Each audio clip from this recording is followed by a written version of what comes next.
اور یہ جب یہ مشہور ہوئی تو اس نے پھر ایک خطبہ پیش کیا، جو خطبہ بھی اس کے اندر بڑا جو نا مشہور ہوا اس کا خطبہ، یعنی کہ اس نے اعلان کیا جب اس نے حکومت سنبھالی تو اس نے خطبہ پیش کیا تو وہ خطبہ بڑا مشہور ہوا ارد شیر کا۔ اب یہ جو خطبہ اس نے دیا، پھر اس نے حکومت سنبھالی۔ اب جب حکومت سنبھالی تو اس کا حال یہ تھا کہ یہ بڑے شان و شوکت کے ساتھ رہتا تھا، بڑے شان و شوکت کے ساتھ رہتا، لیکن عوام کو بھی سہولتیں بھی دیتا۔ لیکن جب حکمرانوں کے پاس مال و دولت زیادہ ہونا شروع ہو جاتا نا تو پھر حکمران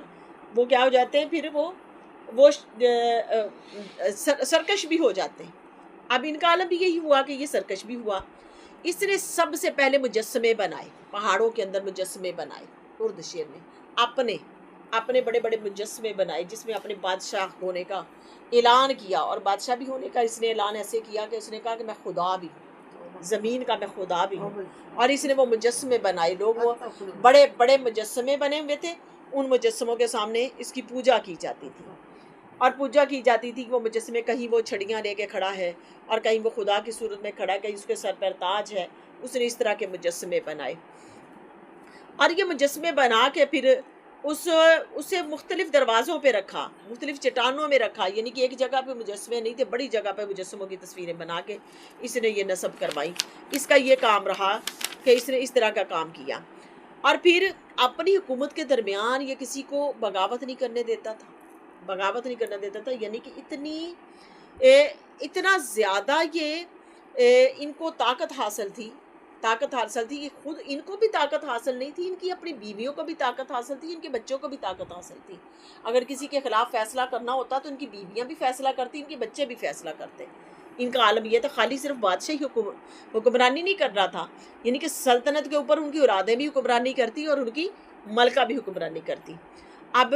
یعنی کہ مثال کے طور پہ اب اس کے اندر مثال کے طور ایک شخص آیا، اس نے کہا کہ بادشاہ میرے 3 بیٹے ہیں، وہ 3 بیٹے میں نے تیری خدمت میں لگائے ہوئے ہیں، ایک بیٹے کو میری خدمت میں دے دے، ایک بیٹے کو میری خدمت میں دے دے تاکہ وہ بچے میری خدمت کریں، ہم بوڑھے ہو رہے ہیں۔ تو اس کی اتنے کہنے کے جرم میں اس کے 3 بچوں کو ہی قتل کروا دیا کہ نہ یہ تیرے بچے ہوں گے اور نہ تو دوبارہ سوال کرے گا۔ اسی طرح ایک شخص کے 5 بچے تھے، انہوں نے 5 بچے بادشاہ کی خدمت کے لیے لگائے ہوئے تھے۔ اس نے کہا کہ ایک بچہ میری خدمت میں لگا دیا جائے۔ اس نے 5 بچوں کے 2 ٹکڑے کیے، اور ٹکڑے کر کے جس راستے سے اس کے حکمران اور اس کے سپاہی آتے، ایک راستے میں ٹکڑا ادھر سے گرا دیا، اور جدھر سے جاتے ایک ٹکڑا ادھر گرا دیا، اور لوگوں کو کہا کہ اگر کوئی میرے خلاف ایسے کام کرے گا، میرے خلاف زبان درازی کرے گا، میں اس کا انجام یہی کروں گا۔ یعنی کہ اتنا ظلم کرتے تھے، اور پھر ٹیکس عوام کے اوپر اتنا لگاتے، ان کا عالم یہ تھا ٹیکس اتنا لگاتے کہ حکومت عوام کو اس کے دربار کے اندر بولنے کی اجازت بھی نہیں تھی، اتنا ٹیکس لگاتے۔ اور سونے اور چاندی کی زنجیریں، سونے کے چاندی اور خود اور تاج اتنے بھاری تھے، بھاری تاج تھا کہ اس تاج کا جو وزن تھا، اس کا وزن 91 کلو کا ایک وزن تھا، ایک تاج کا 91 کلو کا، یعنی 91.5 کلو، تقریباً 2.5 من کا تاج جو سر کے اوپر رکھتے تھے یہ بادشاہ۔ اور اس تاج کو وہ اٹھایا بھی نہیں جاتا تھا، اور اس تاج کو کیسے چھت کے اوپر ایک باریک سی زنجیر ہوتی تھی، اور وہ تاج بھی کی ہیرے جواہرات اور سونے کا بنا ہوا ہوتا تھا، اور اس تاج کو چھت کے اوپر ایک زنجیر کے ساتھ باندھا ہوتا تھا۔ بادشاہ جب آ کے اپنے تخت پر بیٹھتا تو وہ تاج اس کے سر کے اوپر خود بخود ہی سر کے اوپر رہتا، وہ ایسا تاج بنا ہوا ہوتا تھا۔ یعنی اس کا یہ عالم تھا، یعنی عیاشیوں کا یہ عالم تھا، اور اس کی شعاؤں سے اس کا محل چمکتا تھا، ایسی شعائیں تھی اس کی۔ اور اسی طرح پھر جو کوئی اس کے پاس آتا اس کو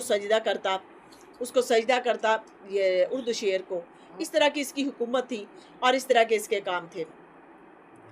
اب اس کے بچوں کو بھی حکومت کرنے کی عادت تھی، اور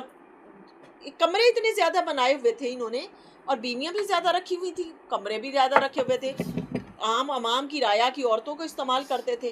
عیاش تو تھے، وہ عورتوں کو استعمال کرتے تھے۔ وہاں پر روم کے اندر کسی کو آنے کی اجازت نہیں تھی۔ ایک دن اس کا بیٹا وہاں چلا گیا، اس نے پوچھا، 13 سال کا بیٹا تھا،